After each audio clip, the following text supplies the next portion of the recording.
Hello, everybody, and welcome to the Tatiana Show. Today is September 5th, 2017. Pretty excited to be here with you all on the show because today we actually have Josh back with us. Hey, Josh, how's it going? Good. I'm glad to be back. Absolutely. How are you? Well, I'm well, thank you. What's been going on?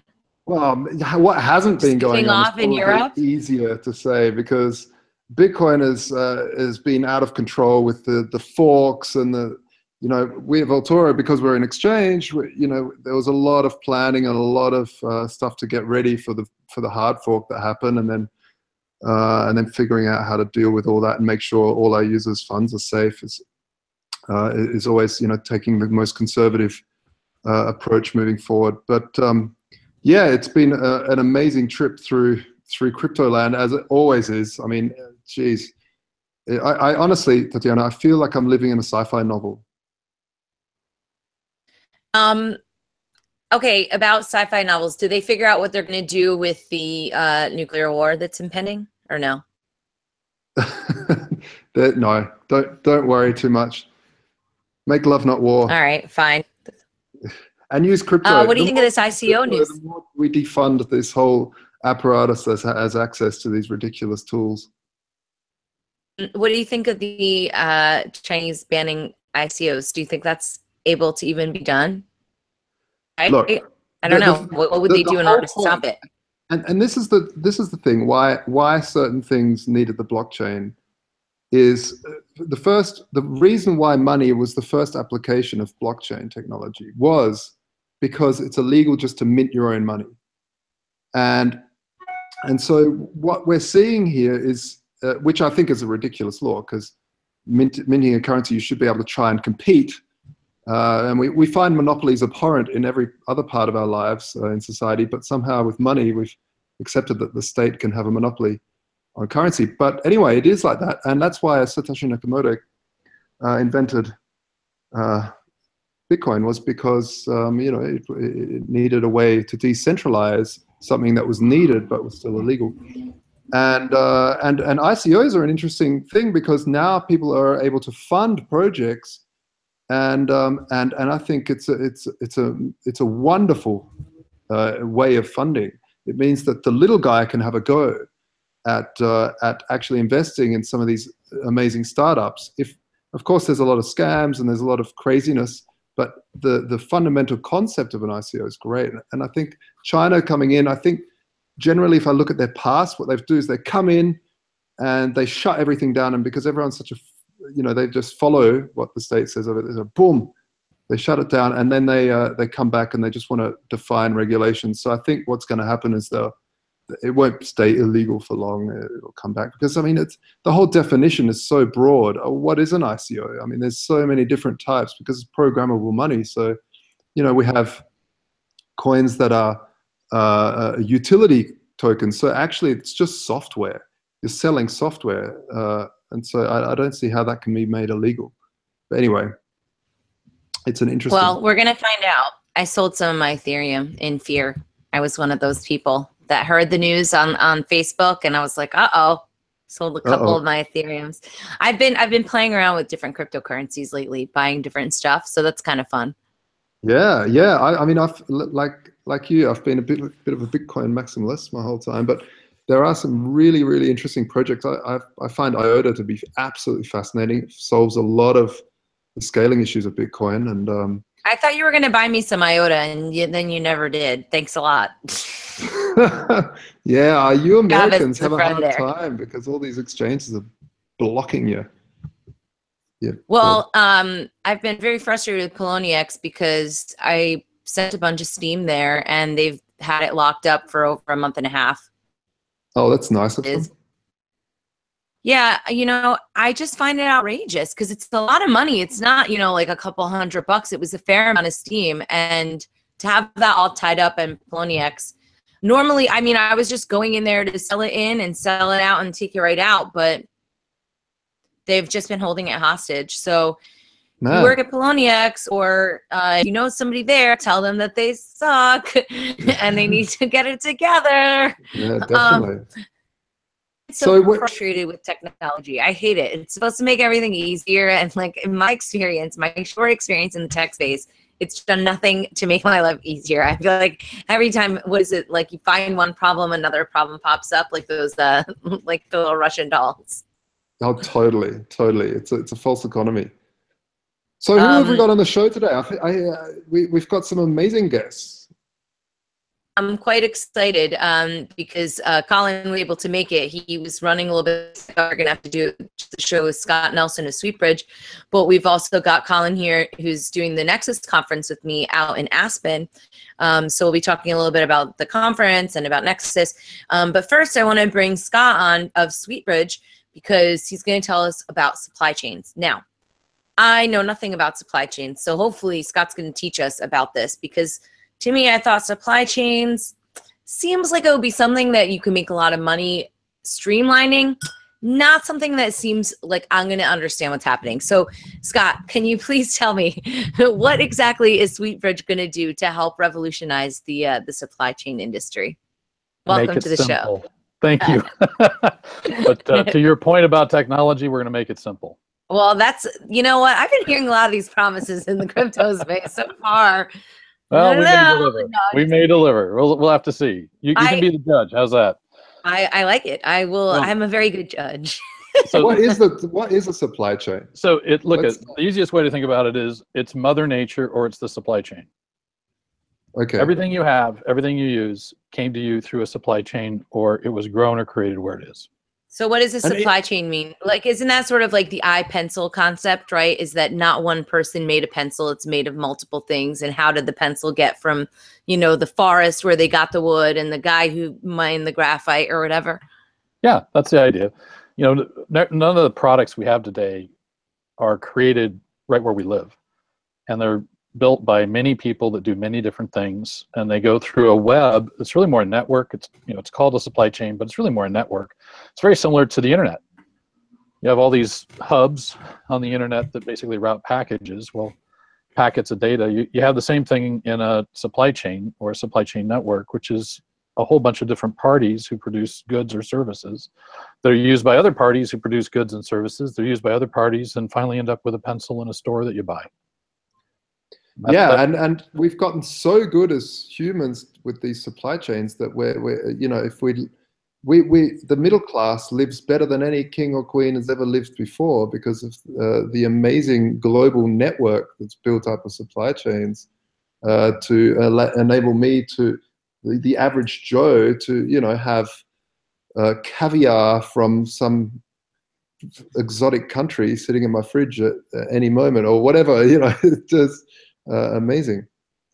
Yeah, and that's changed a lot in the last couple decades, but they're amazingly inefficient at the same time. So over the last 50 years, the average utilization of assets in the supply chain, that's factories, trucks, warehouses, whatever you want, has fallen from 90% to under 75%. And so we're becoming we get more and more choice, and we have a lot more products, and the pace of everything is changing and becoming faster and faster. But our supply chains are becoming less and less and less efficient. And then a greater and greater percentage of the cost of a product now is going to actually financing cost. So when you buy that pencil, you might be paying 20 cents of the price of the box of pencils just in financing fees for the parties involved. What does that mean? So if you want to build going with the pencil thing, if you want to have a business that makes pencils, you need to get some money in advance from the bank because you need to buy the things in order to make it, that kind of thing? Yeah, well, it starts with the people that grew the trees.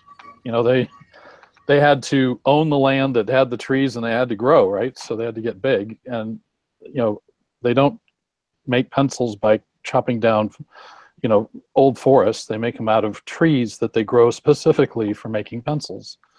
And these are relatively fast-growing trees, but somebody has to buy that land, grow those trees, then somebody has to harvest the trees, mill the trees, you have to cure the wood, different parties, you have to transport this stuff. All the people along this process have a time from when they deliver the service or produce the good to when they make money. And they have to borrow that money from somebody, and people charge rent for borrowing money. And that rent is known as interest. And if you're in a part of the world where, it's not a big industrial area where a lot of these things actually start out in their life, your price or cost of money is very high. And then when you get invoices that you invoice your customers, it's not like when you walk into a store, Tatiana, and buy that dress. You had to pay for that when you bought it, right? You had to give them a credit card or whatever. In supply chains, it doesn't work that way. Somebody says, well, send me the dress or the pencil, and then I'll pay you 60 days later. And that happens sometimes over they and don't over pay and over on again. time. That much I That's know. right. They don't pay on time, and frequently it's because they aren't being paid on time.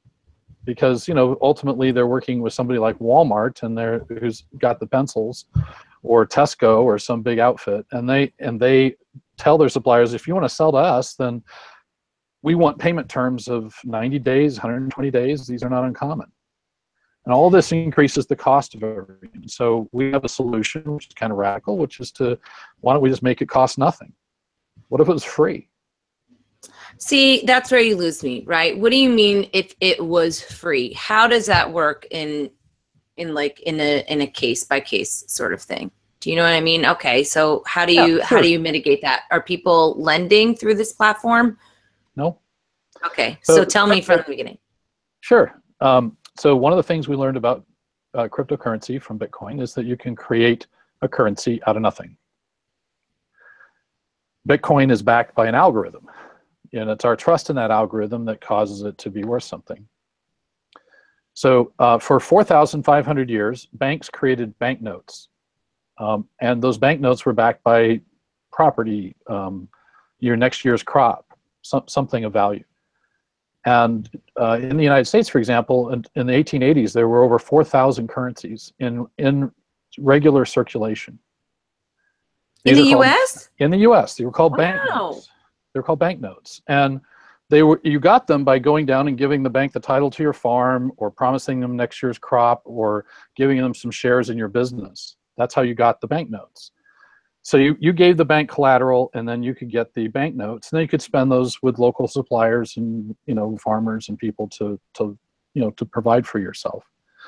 Well, you can do the same thing with cryptocurrency. You can use the blockchain's ability to enforce a set of rules to lock up an asset on a blockchain, and then create a currency that is equal to some portion of the value of that asset, and then give that to people. And since you didn't rent that money from anybody, you created it, just like a central bank creates money. You don't have to charge interest for it. So you can... You are basically tokenizing your inventory and spending the token on that. Is that correct? That's correct. But it's not just inventory. It could be the facility, it could be the equipment that you have, it could be the receivables that you have. Anything that is an asset of value. It could even be your reoccurring stream of revenue. And how do you stop double spending? So if same way the blockchain does. I mean, that's what the blockchain allows you to do.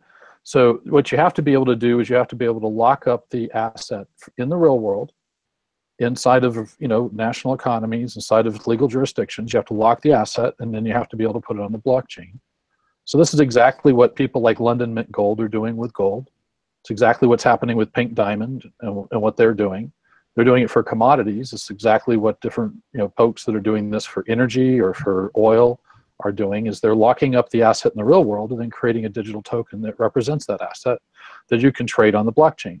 Well, anything you can tokenize and put on a blockchain, you can basically treat as a collateral, and you can then create money from that collateral, taking the value, a portion of the value of that asset, and distributing it to people. And as long as you know that the blockchain will enforce the sale of that asset if the party doesn't fulfill their contract, their repayment term to pay themselves back, you don't need a third party. You don't need an intermediary. So are you guys building the protocol to deal with all this? Is it a protocol or a platform? Centralized? It's both. So it is a protocol, but it's also a platform, because we'll actually also have fiat bridges, which are really more like commodity bridges that will allow you to take commodities from the real world and then bring them onto the blockchain and lock them up legally in legal jurisdictions. So are you guys doing this in the United States? Like, how do you get people to Well, first, yeah. Is there a lot of regulation around building something like this? Oh yeah, there's lots of, the beauty is there's tons of regulation. A lot of people are scared of regulation. We love regulators. Regulators create clarity, they create all sorts of bureaucracy and other kinds of things that make it so that organizations like ourselves can do what we're trying to do. So we're not afraid of regulation at all. We actually think it's a good thing, and we want to actually use the weight and bureaucracy of regulation to change the behavior of it so that we can use its inefficiency in the real world to be replaced by efficiency in the digital world, which, if there wasn't a big difference between those two, people wouldn't be willing to invest in and make the change. They just stick with the system as it is. So how do you deal with, because a lot of regulation is around KYC. So if someone makes an instrument of something and tokenizes it, it becomes valuable. And I know the SEC and stuff are starting to open their eyes to a lot of this stuff. How do you deal with KYC? So if you tokenize something and you send the token, then you don't really have control of where people send this. And I know other people like Anthem Gold and stuff, they're trying to tokenize gold. And I still have the same issue with tokenizing gold because of, we're a Bitcoin gold exchange. We created a token years ago for the gold, but never released it because this was one of the reasons that once we can KYC the initial buyer, but if they decide to then send it to Mr. X, we don't have any idea. And if Mr. X then does a crime and that's the proceeds of the crime, then we could maybe be held liable because as part of that, even though we didn't know what's happened, because we're helping secure the actual physical value in a vault. And so, sorry, there's a lot wrapped into that, but basically KYC, and how do you deal with that? Well, you have to deal with KYC and AML, and because you could also have, somebody who's committing a crime using a process like this to, launder money.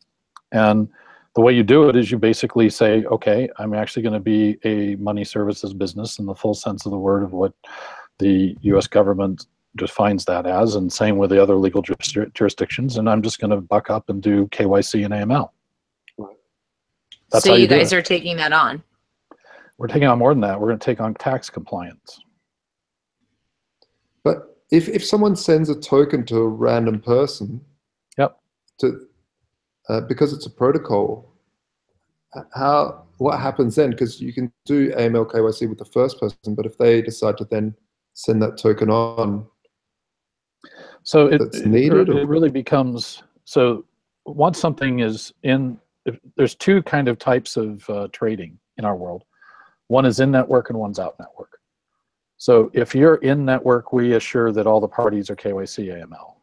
And we do that because we have something called a settlement bus that basically does a lot of the things that banks and credit card companies would typically do. One of the things it does is it enforces trading within business networks, so networks that are common in commerce between parties that know each other and therefore have full KYC and AML. And that are relatively easy to document and justify. So in that world, there's no problems because you're dealing with suppliers that you work with all the time, or you're dealing with people that you work with over and over and over again. Gotcha. And the more the network grows, the easier it is to basically vet everybody because one party or another is already vetted, and then you have less and less and less work to do as the thing gets bigger. But then you have out of network, and so you're right. You can't prevent somebody who basically takes a tokenized asset and puts it on a blockchain, say London Mint Gold, and you can't prevent somebody from transferring that to somebody who then transfers it to somebody else, unless you have something called a whitelist. So we have both in-network and out-of-network restrictions on tokens, and in-network tokens cannot be transferred without without the other party being KYC ML. And it depends on the legal jurisdiction you're in and the compliance you want as an entity, because the liability actually becomes the party who is the second sender in the scenario that you just illustrated. So if you're a big business, if you're Walmart or you're Apple or you're some big business, you really want to make sure that that doesn't end up in some terrorist hands, right? So you want to force everybody in your network to be in network. But if you're just an individual buying something or working with something, you might not.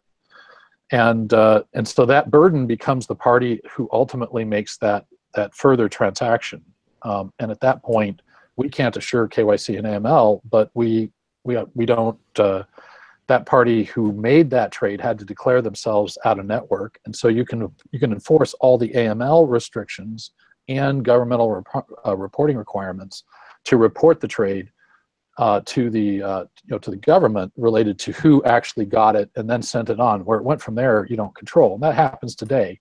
So if somebody sends some money to a company in Europe to buy some supplies from them that they're going to sell in, let's say, Singapore, that company's liability related to KYC and AML end at the point it paid that supplier in Europe. In fact, that supplier then turns around and gives it to somebody they shouldn't. They don't have any liability for that. So would they need to be a money transmitter as well, the second party? I mean, well, licensing.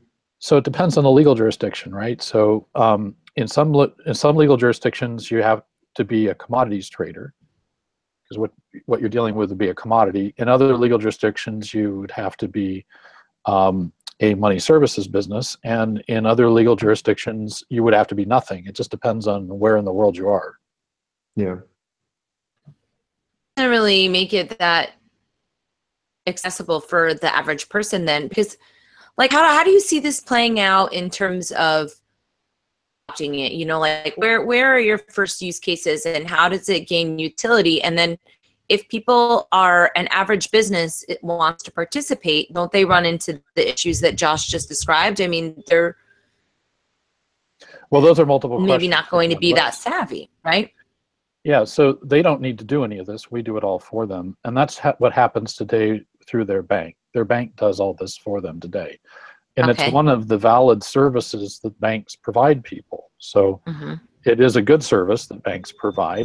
I would argue. There'd be those who would argue it's not, but I think it's a good service that banks provide. I mean, if I'm Nike, I don't want to find out that the party that I'm working with is, in the slave trade. And is using, the process of me using them as a customer, as a supplier, to be, doing something that could hurt my brand, right? So I don't want that. So in business activities, business networks, they're very concerned about these things. They consider it a risk factor to work with people that might turn out to be doing something dirty. So that's not seen as a bad thing at all. But even in people, there's a lot of bad press that's been given to Bitcoin and to the cryptocurrency market because of its early use by, Silk Road and other kinds of perceived illegal activities. And though that might have been overstated or overhyped in terms of what the problems were, there is a perception in most people who are in just the general populace today, and we've actually done focus groups to test this, that cryptocurrency is connected with crime.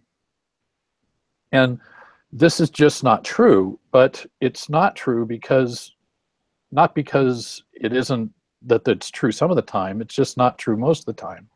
And so if it's not true most of the time, then our feeling is, why should it be a problem if you have to basically, register? You have to do that to use Coinbase or to use any kind of, exchange anyway. They have to do KYC ML. So why is it a problem if we do it? We don't think it will be. We did a bunch of focus group studies with user groups to see whether they thought it would be a problem. And the general answer came back, it's not. It's only a very, very small percentage of the population that really wants to be able to keep their identity secret and doesn't want the government to know what they're doing. And for those people, there are solutions. They're just not going to be on our network. What happens if all this economy starts? It's a massive economy. Yeah, it's $54 trillion of global trade. Right. I mean, it's you were saying before the show, 1/3 of all. Two-thirds of GDP, global GDP, which is profit. Yeah, Supply so chain. that's amazing. Now, what happens if this whole economy is going, it's all working on Sweetbridge stuff. Now, what happens if you as a company go, mismanage and go broke or something? What happens to that economy? A great question. So there's multiple answers to that. First, the protocol, which basically makes all this work, is an open protocol. It's controlled by a nonprofit foundation in Switzerland. It's not just there because of concerns for governmental regulations. There because the Swiss are really serious about nonprofit organizations. That's one place in the world where you can write a charter for a nonprofit organization, and the Swiss government actually audits whether you follow the charter. If you do that in the United States, nobody audits it. And it's also one place in the world where you can create a foundation where you can't change the charter. So in the United States, you couldn't do that. That's why we're in Switzerland. It's because we're concerned about this exact issue. So that part of the protocol and the business would basically continue because it's not controlled by anybody. It's the foundation is just there to see that the protocol is advanced, much like the Unix Foundation, is there just to see that Unix continues to be developed. And then the businesses that exist are for-profit entities that are in different legal jurisdictions, and each of them is independent. So one could fail or be shut down by a government or whatever, and all the others would keep running. And this is by design. So it's by design to both isolate the network from failure, and it's a way of distributing and decentralizing what otherwise has to be centralized because of government regulation. And so by having multiple entities that literally can compete with one another, you also get over time competition and health in the network that happens because people will actually go to where the fees are the lowest, right? Yeah. And then if you're a member of the foundation, in order to use the protocol, the foundation forces you to basically operate with no fees. And that's done through a license that is controlled by patents that we've filed that control the technology so that we can ensure that banks or other entities don't actually take this technology and use it for their own profit, but use it for what its intended purpose is, which is to help the world. Okay, so you're doing preemptive. Well, there's a word for it. What's the word for when you patent something, you protect it? It's a it's a poison pill, is what it's referred to by patenting it and then giving it away for free. You basically make it so that somebody can't, break the claim of the patent, and then you have to fight them in court to basically, sue them for it. Since you're not making any money from it, what does it matter? But you can then prevent them from using it, and the community can go after people that, don't do the right thing. So what's the timeline and the trajectory for the project right now? Because I know you guys are doing an ICO coming up soon, but like how far have you gotten with it, and what's like how are you going to get other people to use it? Well, we're with a massive, like banking institutions. So we have all sorts of alliances that we have been building to basically make this happen. First, you should know that we are a massive project. We have 22 full-time contributors to the project right now, and about 40 part-time contributors. We have advisors that include ex-Federal Reserve economists. I'm not going to go over too well with this crowd, but keep it moving. The point is that this is not a small project, and this is a very big project. And it's being led by people that have been there and done that.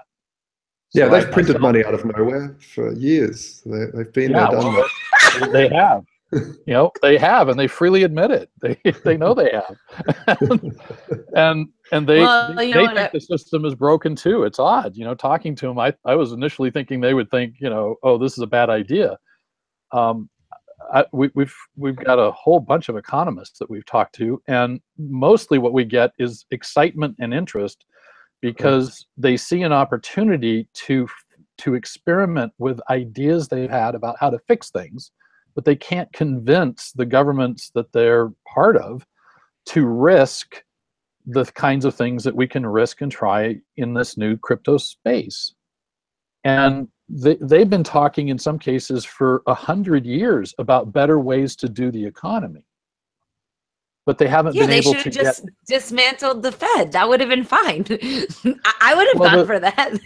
They've had 100 years. It's been failing the whole time. It hasn't been doing well. Sometimes you got to call it quits, guys. No, I'm just kidding. I think it's really cool. You can get people from different backgrounds. Because as much as I joke about people in the Federal Reserve, which I will never relent in that, but I'm sure that they've learned some things along the path that normal people don't necessarily consider when trying to say, let's just knock all these people out of here and just end the Fed. Well, the thing is, the Fed it's not really the people in the Fed. The Fed problem is a systemic problem. Yes. The system is inherently just wrong, and it doesn't matter who you put in there. It's just a messed up debt-based system. It's like any major bureaucracy. The people that work for the bureaucracy frequently know it's broken, but they don't have the power to change it. And there's a lot of fear. I mean, particularly the U.S. economy. I mean, the U.S. dollar is the basis of all global trade. So if you get it wrong, if you do something and mess up something, it could have just massive consequences. I mean, it could start wars. It could cause lots of people to be out of jobs. And so there's a fear that changing anything is super high risk. And there's part of that that's right. And part of it is just wrong. You know, it just perpetuates the failures that have happened in the past. But what we get to do now is we get to try something new, and we can do it without government support. To your point, Josh, we get to do this in a way where we get to try something different, and we can do it commercially. And that's one of the powerful things about the blockchain, is that we can now try things that before would have required governments to enforce and laws to enforce. But all we have to do is write some smart contracts, and then we can see how it works. Yeah, that's great. Isn't that great? I've often said that on the show too. You know, in the past you needed gulags to enforce new economic theory. Yes. And now you can just try a different coin or a different blockchain with some different smart contracts, and you can see if the market actually finds value in that. That's just amazing. So, Tatiana, you asked a question I didn't fully answer, and that was, how do you get adoption? Well, let me make it personal to you. So you have that Ether, you've got some alt tokens maybe, and you have some Bitcoin probably? Yep, Bitcoin girl. Yeah. So what if you didn't have to sell it to extract the value out of it and use it? That would be great. Didn't I just make double the money? Or did you invent Bitcoin Cash? What's going on? That's exactly what we're going to be able to do. And that's what our very first product is you can take, initially, the very first proof of concept product that we're releasing is a ability to take any ERC20 token that we've chosen to support, and you'll be able to borrow money from that without selling it, and you can convert it into fiat if you want. You can use it to buy another alt token if you want. So that new ICO you wanted to get in on because you think it might be great, or you're just a speculator who wants to get in for the first 30 days and then dump, whatever it is, you don't have to sell your Ether to do that. You just borrow the money basically from yourself, from assets you already own on your phone without any paperwork, no credit checks, and you basically take that money and invest it into buying the new token you wanted. Then you can pay yourself back, or if the value of the new token goes up and you decide, well, that's better than owning the Ether and you want to get rid of your debt, you just sell off some of your Ether and pay off your debt. Or if you decide you want to pay it off slowly, you do, just using fiat or whatever you want to do. Or you wait and see which one rises and which one falls, and make your call from there. So how do you, sorry, I was just trying to take a step back. How do you, like, I'm guessing you lock up the Ether in a smart contract. That's correct. Right? Yep. So it's locked up, and you basically then tokenize that and spend that somehow, but it's locked up, and then you need to get it back, those tokens back into the smart contract to get your Ether back. Right? So it's really simple. We have different, it's called bridge coin, that are in different currencies. US dollars will be the very first one.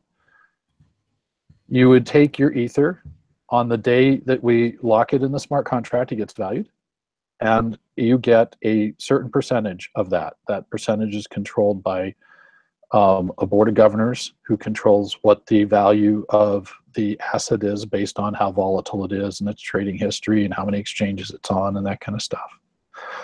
Then let's say it's 50%. You get 50% of that you can take out, pegged to the US dollar on that day based on the value of the Ether. You get that many Bridgecoin, which are denominated in US dollars. You can then do whatever you want with it. Let's say you got 100 Bridgecoin. All you have to pay back later is 100 Bridgecoin. And Bridgecoin are pegged to currencies with different market drivers that basically make them stay close to the value of that currency. They won't be exactly the same as the value of the currency, but they should stay very close to it. And that means that you can then use that money to go do something else. Maybe charge up a credit card, whatever you want to do with it, and then pay it back over time whenever you want. Or if you decide, just to authorize the smart contract to sell off some of your digital asset and pay back the loan for you. Then the obvious questions are, well, what happens if the value diminishes of your token to that you put in as collateral? Well, we have it's like a margin call type thing. We call it a sell line. If your collateral drops below that line, the system will automatically settle your debt by selling off your asset. We do give you a notice before that. So you get a notice if you want it in advance. So you could have put some more collateral in your vault, or you could have paid off some of your debt or whatever. And all of this is done with you doing everything. So you loan yourself money off your assets and you set your payment terms. Okay. And because the Ether goes up in value, you want it to go up in value, let's say, and you pay back the loan, let's say it's 100 Bridgecoin, which equals one Ether or whatever. Yeah. $100. Okay. And those $100 are pegged. How are those $100 pegged to the Bridgecoin? So the Bridgecoin uses market drivers, a set of different market making functions to basically make it always worth close to $1. So if you're familiar, are you familiar at all with how some of the different stable coins work that use market makers? I mean, I know like Tether, for instance, always promises a company to pay back $1, so there's no real arbitrage. There's some arbitrage ops there. So this is different than Tether. So in Tether's case, every dollar that they have in a tethered dollar token is backed by $1. In this case, we use the collateral that is in the system, and we use the ability for people who are market makers to make money off of selling when the price of a Bridgecoin goes below $1.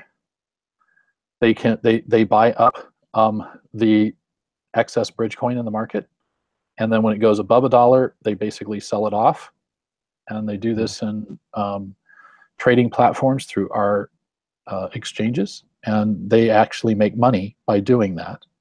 And then we have a token that people could buy called Sweetcoin, which is a limited circulation token. There'll only ever be 100 million of them.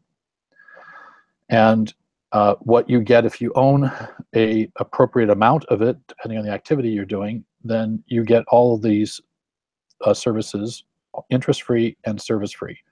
So even moving in and out of fiat, between fiat and crypto, is free. Well, it sounds fascinating. Unfortunately, we've run out of time. I've got so many more questions. Well, maybe when you guys are launching, we'll be able to bring you back on. So really quickly, what's the timeline for people who want to pay attention with the project, and where can they go to find out more? So they can go to our website, sweetbridge.com, and register on the website. We'll basically notify you as updates and changes occur. And then the official date of our ICO hasn't been announced yet, but it will be in starting in October for US buyers, and then moving around the world from there. Follow the sun. Follow the sun. Very cool. Well, thank you so much, Scott, for joining us. It was really good chatting, and I don't know. I'm looking forward to seeing what happens. I'm gonna put my money on there and just borrow from myself. Sounds like a very useful method. Well, Be your own bank Sweetcoin is the again. one token you Of never want to sell. self-finance. That's right. Very funny. I like that. All right. Well, it was really great having you on. Our next guest is Colin Cantrell from Nexus. And what's cool about Colin is that he is throwing what I consider to be one of the coolest crypto conferences, mainly because Ron Paul is going to be there. And I love Ron Paul. I've been a really big Ron Paul fan since 2012, or actually 2011. Well, 2008. But anyway, it's really neat to see a crypto conference where he's speaking, because it's sort of, I mean, Ron Paul has always been a big supporter of cryptocurrencies, you know, with varying levels of enthusiasm as it became more obvious that this wasn't going to go away. But to have him at this conference, I think it's going to be really cool. We've got Judge Napolitano, Jesse Ventura. Josh, I told you already, you're missing out. I'm totally missing out, man. You're reeling off these names. Yeah, well, I'm going to be singing. Jordan Page is going to be performing. My friend Johnny is going to be performing too. Lynn Ulbricht's going to be speaking, and a whole bunch of really interesting people. Rob from Zencash is going to do a talk. Ari from Storm Token. We've been working with both Storm and Zencash at Crypto Media Hub, so that's kind of neat to kind of get to hang in person. Definitely. But it's September 21st to the 23rd in Aspen. And Colin, welcome to the show. Thanks for joining us today. Hey, thanks for having me on. Can you hear me all right? Yes, we can. Congrats for putting together such an amazing lineup. If only someone had helped suggest some people. Yeah, it just kind of started small, and we were just like, let's throw a conference for this. And then it kind of grew into what it is now, which is pretty incredible to see. I'm pretty excited to see everything coming together as it is. Cool. Are you based out in Colorado where the conference is, or no? No, so I'm out in Tucson, or actually, sorry, I'm between Tucson and Phoenix. I'm in Arizona, actually. So we decided to do Aspen just because it's such a beautiful place, and just turned out we got the Aspen Institute rented out, so we're going to do a lot of music performances. Like, I'm kind of calling it like the Woodstock of the modern age. We're trying to bring that music together too, because I'm a musician as well as I'm a programmer and kind of a Renaissance man guy into a bunch of different things. And it's just so I think music is a very, very important part of everything, and it's a very, very important part of uniting people together. And I see that there's a lot of, how should I say it, even in crypto, there's a lot of uncertainty in the world. Are we going into a war? Are we going to have economic collapse? And the world really needs to just, come together and work together and find these solutions to all these problems, and kind of have a common way to do that. And that's Nexus means a connection between two or more things. So, I mean, there's all the technology that I build that backs that up, but it makes it happen in a more efficient way so that we can have more of that. But I mean, this conference is one of those too, it's bringing together a very diverse variety of people. And, you always know what happens when you bring a lot of really brilliant people together. You bring a lot of people from different walks of life, and then throw a little music in there. It's going to be a pretty incredible event. It's going to be fun, and I hope it really brings people together. Like, that's my big hope in it, is like, hey, we're all not so different. We got a world to fix. Let's get together, do it, and enjoy it. Let's talk some crypto. Let's talk some music. Let's bring these minds together, and let's figure some things out, and let's say what we've all figured out and put those together. Well, you've definitely make it into something that much better. Definitely chosen some great minds. I'd love to hear what Ron Paul has to say about crypto nowadays. I mean, it's been a while, and I know right at the start he was like umming and ahhing, but unlike Peter Schiff, he's actually able to change his opinion with new information. Oh yeah. So. Well, it's kind of Peter Schiff's coming to the conference, I think. Yeah. I was just. I've got nothing Ron Paul earlier too. Schiff is coming too. Yeah, we're bringing Peter Schiff. Well, he was hardcore anti for a while. It's like, come on, Peter. Well, he still is. But why don't we bring some people together and see what happens? It'll be a hell of a debate. Max Kaiser's going to be there too. They always have a little good debate. We'll see if we can help him realize the potentials of it. So it's going to be fun. I think Max is already, he's been sold on crypto for a long time. Oh yeah. and he's going to be there. So it's going to be fun to see kind of what evolves from it all. Because I mean, you can't just you can't expect an idea to be strong unless you have people, for lack of better words, attack it, or have, you know, adversarial opinions, or people that say, well, gold does this and I like it for this. Well, hey, how can we make crypto do that for you? You know, gold cures cancer. Well, why can't we have, you know, sort of third-party gold reserves that people can exchange for gold? Why can't you exchange gold for crypto? There's nothing wrong with that. There's nothing stopping people from doing it. It's just a value storage mechanism. It's more efficient. It's more liquid, and it can move faster. And then you don't have to carry weight of gold across. Like the reason they got China. It's exactly what we do. We allow people to trade in and out of gold and Bitcoin, allocated to your name. So like, what's wrong with it? Why can't they both be good for their own purposes? Like gold's awesome, so's silver, and so's crypto. Like, yeah, I hear people all the time say, "Bah, gold's finished," or I hear gold bugs. Crypto, it's just a tulip. And I just think, like, all guys, what about them working together? Yes, they work together. Thank you. Like, can't we all just like figure out that we all have some good ideas, and then if we combine the ideas together, nobody's wrong and nobody's right, but we're like, hey, crypto's good for this and gold's good for that. I mean, people need to have something in their hand too, man. That's something good for gold, for the old time. Like, they want to know, hey, here it is. Well, here's this value storage mechanism that you can take to a Bitcoin gold shop and turn it into Bitcoin, and then transport that Bitcoin across the world, and somebody else can get gold on the other side. I mean, beautiful. People can do whatever they want with value storage, and you can exchange whatever property you want for it. And that's the beauty of decentralization. Yeah, man. That's what it's all about. You guys are very rowdy. Oh, I'm a passionate individual, man. I've been in this since 2013, so this is it's seen a lot of things happen, and I guess that's the best way I can say it. Well, tell me something. I want to know what's the space angle going on with this conference, because your dad is a spaceman. I'm sure that he has a better title than that, but that's what I'm calling him. I think it sounds kind of retro.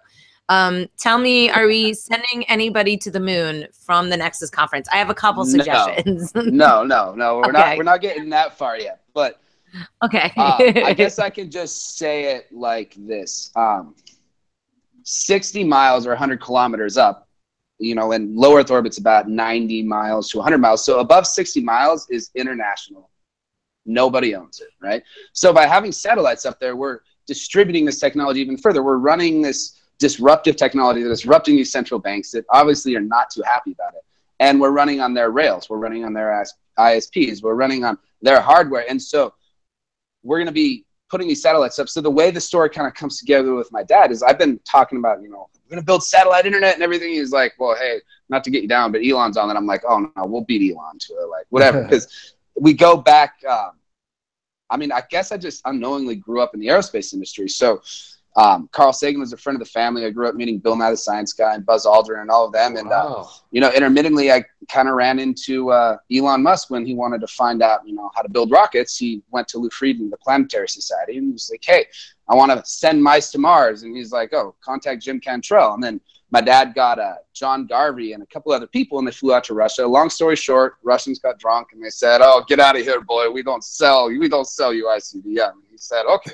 So they're on the airplane, and they're just like, oh, what's Elon doing over there on his computer? And he's like, guys, I got it. We can do this. We can build our own rockets. They're like, yeah, right, Elon. And Garvey's like, no, man, we need to build microsat launchers. Elon's like, no, we're going to do this. So they're like, okay. So, I mean, they worked together for a year or two, and then my dad kind of was like, eh. And Garvey started working on this design for a small microsat launcher, because satellites, as we know, they're hundreds of millions of dollars. They're the size of cars, 1,000 kilograms. They're these big, giant, overcomplicated messes of like computers were back in the 50s. Well, we're not in that age anymore. Transistors are incredibly small, and we can pack a lot of them together. And so there's these things called cube satellites. They're about 10 centimeters by 10 centimeters, right? That's a 1U anyway. And they've been existing for a while, but the production time of cube satellites has gone down while the launch time has gone up, because they couldn't get a ride, and there was no dedicated company to launching these cube satellites. So John Garvey and my dad just teamed up, I think it was last year, and they're like, let's build this rocket. And I actually worked with Garvey when I was 16 back in the day, helping work on the design. This is the Vector R right now. So that kind of opened up this whole door of like, well, let's not stop there. Like, let's build galactic sky up in low Earth orbit. You know, we're going to send up our Nexus sats so people can connect in. Let's build some mesh networks on the ground so that we can have a truly distributed system, not only on the software, but on the hardware. because Bitcoin can't be shut down because you have to shut down every single node in order to shut down the network. Well, you can filter IPs. You can filter through the ISPs pretty easy. I mean, it uses the same port every time. There's 4 leading bytes on every Bitcoin packet that determines that's a Bitcoin packet in order to read it from the buffer. And that's how it works. I mean, the protocol itself is kind of old school program, so it's not too hard to decode it. So there's a reason that the powers that be, whoever we call them, we just say they who don't leave us alone, they're sitting here and they're probably using it. They're probably trying to regulate. They're trying to turn it into another banking system. And I think for us to have a truly distributed future where we're not limited by these constraints of political influence or lobbying or corporate interests or things, like, I think we all really truly deserve to be free, but I don't think we all truly know what it feels like to be free. And when you taste that freedom, like crypto, it changes everything. And then people can start raising this bar and the standard. But if we're running on their hardware, what are we going to do? So they have complete control over us. They got us by the balls. So we need to build our own hardware, and you can't bring down satellites. I got to say, Tatiana, I haven't met too many people that are building satellites at the age of 16 or designing them anyway. So wow, Colin, jeepers creepers. So you're gonna throw up a wait.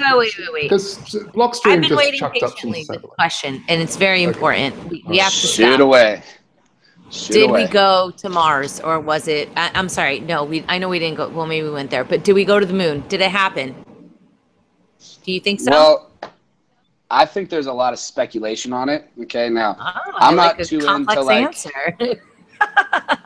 I'm not into like putting on a tinfoil hat on a conference, but what I've kind of noticed, okay, is I think we did go to the moon, but maybe not when they said we went to the moon.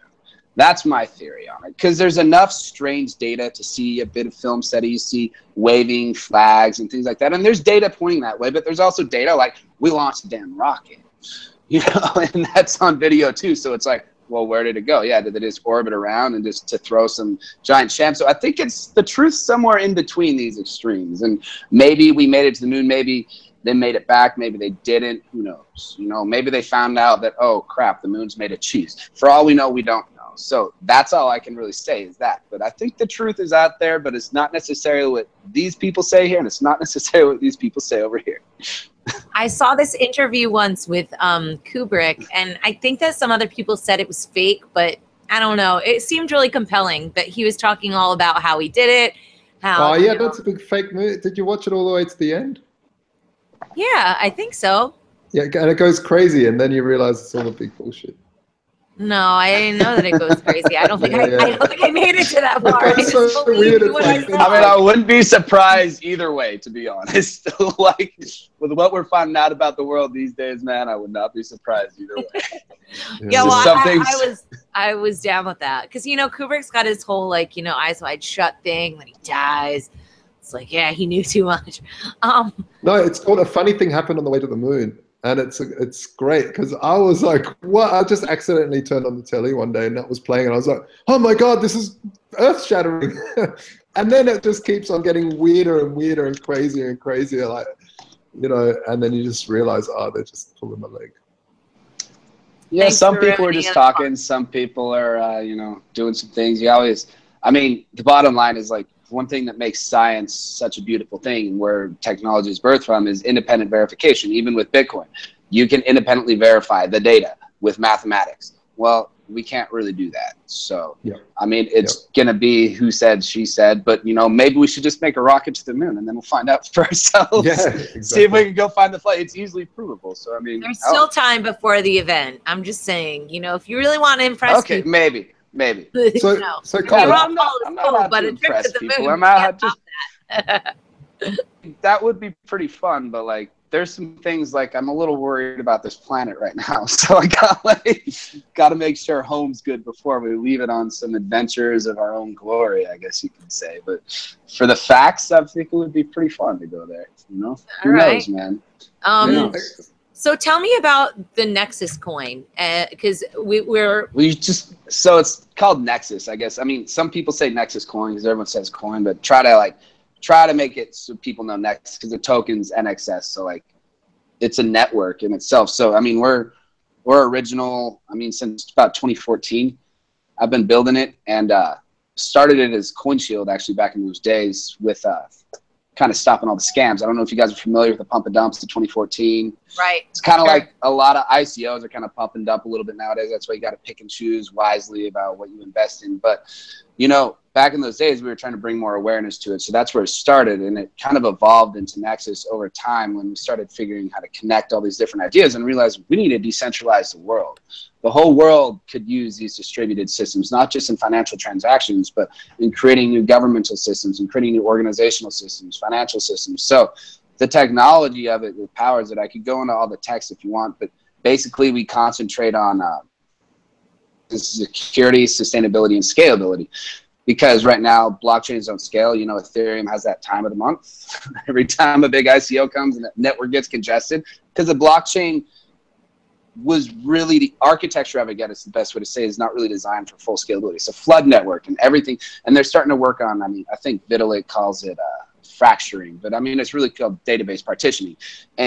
But you can't really partition the whole blockchain database unless you have some form of trust. And the trust that's developed in Bitcoin or any proof of work coin like Ethereum is basically the work. So you can prove that you did this much work, and so therefore you're that much more trusted. Otherwise, you swarm the whole network with your own nodes and spam your own data, and it just becomes an insecure system. So in order for that to work properly, careful procedures. So, I mean, in a nutshell of things, like I've been putting a lot of effort into designing things to prevent quantum computing, which is a very big thing that we're having come these days. I mean, in the next 3 to 5 years, we're going to start to see them. I mean, Google D-Waves are already at 2,000 qubits. From back in 2014, I was telling people about this, like, yeah, whatever. I'm like, no, the NSA just announced this year, like, they're building a quantum computer, and they're going to destroy cryptography because they don't like it.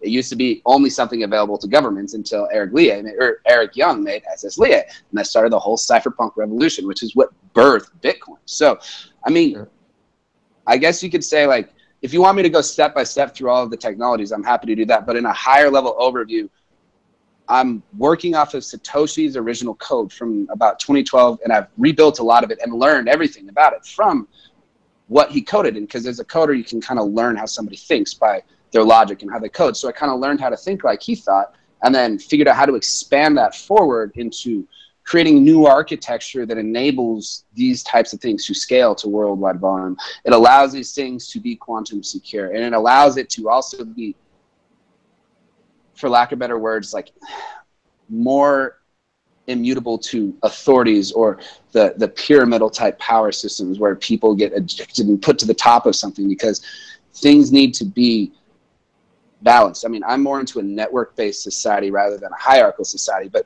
sometimes, you know, you get the development or you get the mining centralization, and there's a lot of things that I think, you know, were not foreseen by Satoshi when he initially created it that needed to be sought forward. So blockchains have this inherent scaling issue, because basically it's one linear block chain. And yeah, it's a one-dimensional chain. Yeah, and something like the DAG or the Tangle in IOTA try to deal with scalability issues. And in fact, they had a button in there a couple of releases ago called Spam the Network, because it actually helps the network grow, because you're doing proof of work on 2 transactions that are sitting in the network. Yeah, they're doing proof of work per everyone, yeah. Yeah, so that's a really interesting, and it uses Adam Back's Hashcash idea and really sort of reinvents that back into bringing that as, you know, I know Satoshi used it, but taking that power away from the miners. That also solves a lot of the centralization through mining, and well, now we see the major centralization point being the manufacturers of the ASICs. But is Nexus dealing with some of these issues as well? Or what sort of, are you guys going with proof of work or stake? Or? Well, right now we have actually 3 mining channels. So we have one that does prime number proof of work. So it's basically searching for dense prime clusters. It's kind of a dual use, because number theorists and cryptographers can use these pseudo prime numbers that have never been found before, that are about 308 digits long.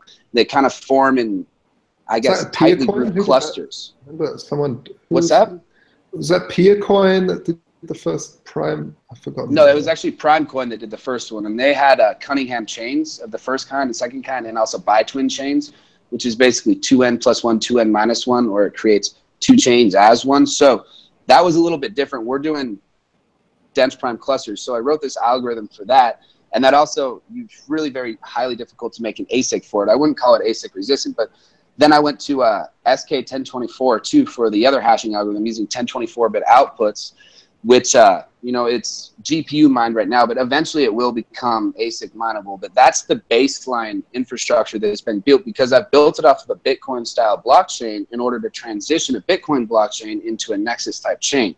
And so the architecture I'm developing now, I looked into IOTA a little bit and I liked the concept, but I didn't like the fact that it relies on transaction volume. Now, once it gets going, that's cool. But then the fact that they use proof of work, you know, in there, I was like, okay, that's kind of cool. But I think there's going to be different ways to do it in a way that, like, I don't know. I just, something about the idea I didn't like about having to have transactions in order to verify transactions. So, I mean, that works, but one thing that I'm working on is kind of, you talk about the linear blockchain. I'm working on actually a 3-dimensional blockchain. So think about it like Bitcoin is like a single sound wave, right? It's like a monotone. Now, Nexus is going to be like a multiple sound wave. So you're going to have the transactions can expand out this way, and they'll refer to each other and they'll check each other. But instead of using a type of proof of work, there's a trust system that's built in where you build a track record. Now, you throw a couple prime numbers in that too if you want to have, you know, a little bit of cost, because Adam Back's Hashcash was designed to prevent email scamming.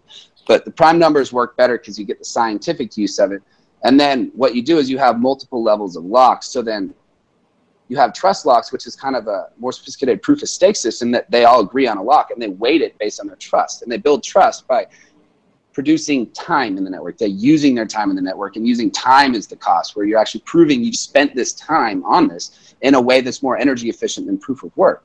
And then when you get to the final block interval, miners will hash on that, but they're going to hash it whatever difficulty they want, and they're going to submit shares, and they're going to weight that chain down. That's where the third dimension comes in. So, I mean, if you look at it horizontally like a sound wave, then it's going to have a third dimensional weight based on the trust from the proof of work and from the prime numbers and from the stake. And then that's going to make it impossible. I think we got to pull back on the technical, because I think we'll lose our audience. Not that our audience is dumb. We're just, you know, they're capable of, they're very broad, but I think rein me in if you need. I don't want to get just too off into the weeds, guys. Tell me whatever level you want me to give. Over a couple, you know, quantum computings ago.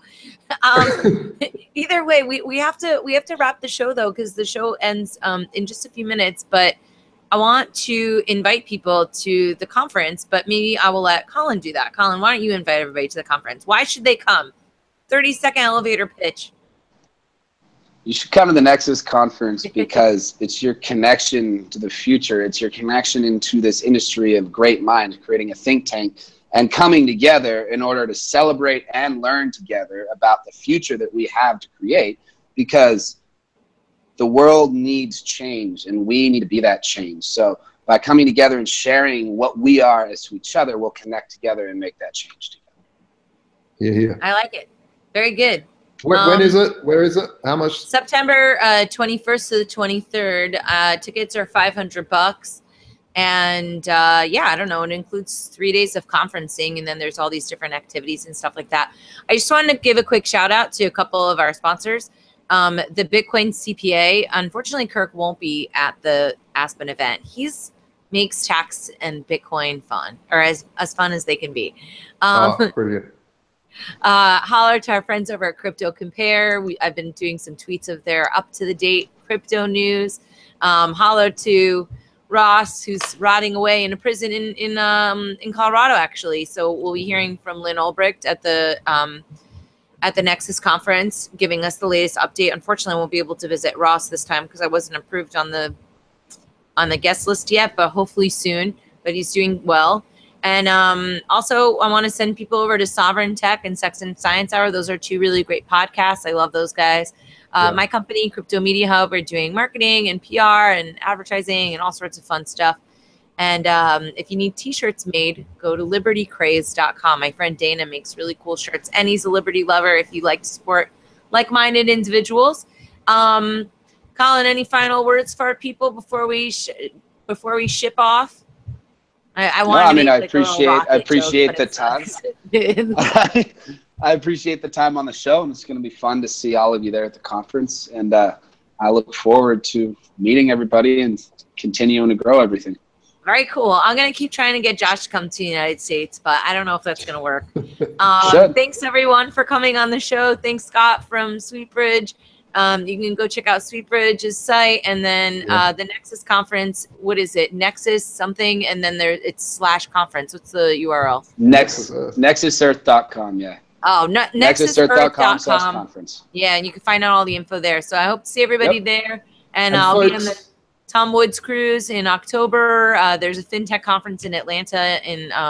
So yeah, if you guys want to check in with me, go to TatianaMrose.com or CryptoMediaHub.com. Thanks, everybody. See you soon. Thank you. Taking off. Ready for liftoff. Smash the like button. Ready for liftoff. See you later, guys. All right.